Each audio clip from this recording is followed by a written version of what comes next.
My stepchildren told me I existed to pay, not parent, so I printed the receipts, packed their rooms, and delivered both to their father.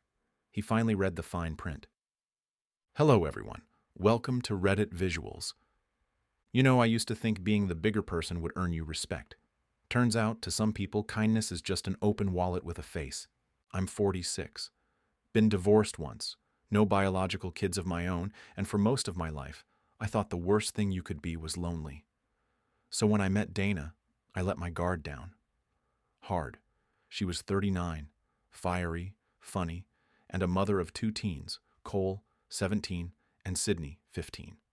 From the first dinner, I knew they weren't exactly fans of mine, but Dana told me they just missed their dad, that they needed time. So I gave it. Time, space, effort. I took them to school, paid for extracurriculars, covered dentist visits, and bought the stupid, overpriced prom suit Cole had to have because everyone else would be in Hugo Boss. Their dad, Rick, the man couldn't even be bothered to answer a birthday text. But hey, I figured if I just kept showing up, they'd see I was in it for real, not trying to replace anyone, just be part of something. Dana moved in a year after we started dating, said she wanted to build a home together, something stable for the kids. I remodeled the basement into a movie den for them.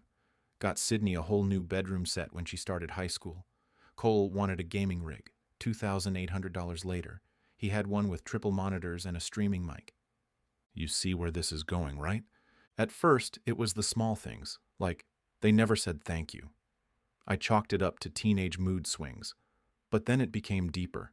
When friends came over, they'd refer to me as my mom's husband, like I was a random Airbnb host. Cole once corrected someone mid-conversation saying, "He's not my dad. My dad's just busy." Busy being broke, maybe. I brought it up to Dana. She gave me the same tired look she always did when something didn't paint her kids in a glowing light. They're just trying to navigate the dynamic. You're not being fair. They're teens. Give them grace. Grace? Sure. I gave them grace, and groceries, and gasoline, and 2 iPhone upgrades. Then came the breaking point. It was a Saturday. I was in the garage organizing tools, covered in sweat and dust, when Dana burst in, phone in hand, voice shrill. "Why did you tell Cole he can't take the car tonight?" "Because the insurance is under my name," I said, "and he drove it last week with 3 friends and no seatbelt." I got a notification. She rolled her eyes. "You're not his father." That was the moment something snapped. Not because it was new, it wasn't, but because this time she said it like a verdict, like a reminder, like a line drawn in stone. I didn't say anything. I just nodded and went back to my tools. But something was already shifting in me. The next day, I went through my bank statements, every meal, every phone bill, every sneaker splurge, every emergency school trip. I printed it out, every single dollar, $28,943.76 since Dana moved in. That night I sat down with her, slid the stack of papers across the table. "What's this?" "Receipts," I said. "Since I'm not their father, I figured I should clarify my role. You said I'm not a parent, so I guess that makes me, what, a sponsor?" She blinked. "Don't be dramatic." But I wasn't. I was done. I told her I'd decided to stop all non-essential contributions. No more rides, no more cash, no more allowance. I'd pay utilities and food. But from now on, she and her actual co-parent could cover the rest. That week, Cole asked for concert money. I said, "Ask your dad." Sydney needed new shoes. "Ask your dad."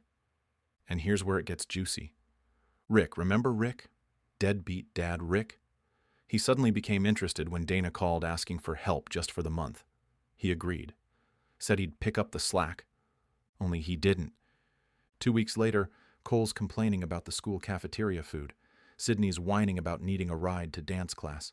Dana's stressed, snapping at everyone. Then it happened. A package came for Sydney, addressed from Rick. Inside? A knockoff brand purse and a letter, one she left on the counter. I wasn't going to read it, but curiosity won. It said, "Sorry I can't help more. Things are tight right now, but at least you've got someone to take care of you. He's a good man. Be grateful." I laughed so hard I nearly spilled my coffee. So Rick knew. He knew he wasn't contributing. He knew I was footing the bill, and he just wrote it out like some poetic little postscript. That night, Dana cornered me. We need to talk? I bet we did. She started by saying I was being passive-aggressive, and the kids were feeling abandoned. Abandoned? I asked. They said I was just the guy who paid for stuff. I'm giving them what they asked for. Distance. Then she dropped it. Maybe we need some space. You and I. I nodded. You're right.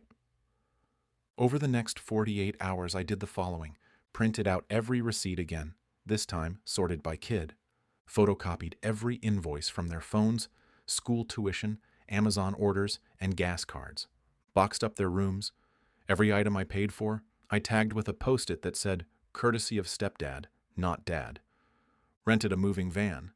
Then I called Rick. I was calm, respectful. Hey man, Dana says you want to be more involved. That's great. I'm delivering the kids' stuff tomorrow. You might want to clear out the guest room. He stammered, said it wasn't a good time. I said, neither was the last 6 years. Dana freaked when I told her. Said I was being cruel, that the kids didn't mean it, that I was twisting things. So I played her the recording. Yeah, I'd started recording after the garage fight, just in case. And there it was. Cole's voice, loud and clear from 2 weeks earlier. He exists to pay, not parent. He's not even family. That one hit hard. I didn't respond. I just pressed stop and walked away. The next day, I drove to Rick's house, 2 hours away. I unloaded the boxes, stacked them neatly on his front porch, and rang the bell. He opened the door. I handed him the receipts. You might want to read the fine print. Then I left. 2 hours later, I get a call from Dana. She's sobbing, telling me Rick doesn't have the space, the money, the resources, that the kids are crying. And you know what? I felt nothing. No guilt, no anger, just peace. She asked if I could reconsider. I said, I already did. 6 years ago. And I kept reconsidering. Every single time you let them treat me like a credit card with no PIN code. Then I blocked her. Weeks went by. Silence. Then I got a letter from Sydney. Just a single sheet of paper, folded twice. Neat handwriting. Dear stepdad, I didn't understand what you were doing until now. I didn't realize how much you were doing because I never bothered to see it. I'm sorry. I don't expect you to forgive me. But I do want you to know I see it now. I see you now. Thank you. That hit. I didn't reply. Not yet. Maybe not ever. But I keep that letter. In the same folder where I keep the receipts. Not for revenge. Not for proof. But as a reminder. That you can give someone the world. But if they think you owe it to them, they'll never value it. So, yeah. That's my story. My stepchildren told me I existed to pay. Not parent. Was I the a-hole for what I did? What would you have done in my shoes? Drop a comment below and let me know your verdict. And if you enjoyed this story, hit that like button, subscribe to Reddit Visuals, and help this channel grow. Your support means the world.